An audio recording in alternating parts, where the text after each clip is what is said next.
Hili ni jambo kubwa sana na inapaswa kumsalia Mtume Muhammad sallallahu alaihi wasallam.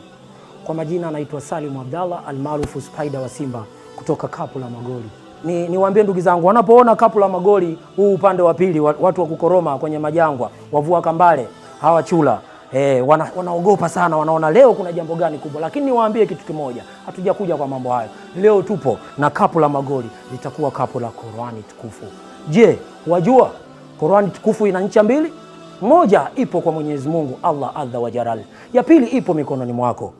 Kwa mara ya 26 sasa, Al-Hikma Foundation chini ya Sheikh Nuruddin Kishki inawaletea mashindano makubwa zaidi ya Qur'ani tukufu barani kote ulimwenguni, yatakayofanyika tarehe 1 mwezi wa 3 2026 kuanzia saa 12 asubuhi mpaka saa 6 za mchana.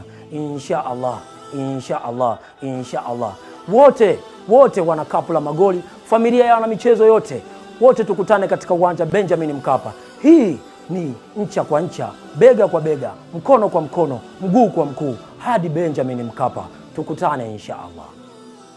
Shika ncha yako na shika ncha yangu. Qur'an ni ncha kwa ncha, bega kwa bega, mkono kwa mkono, mguu kwa mguu hadi kwa Mkapa. Mashindano haya yapo chini ya udhamini mkuu wa benki ya PBZ Ikhlas.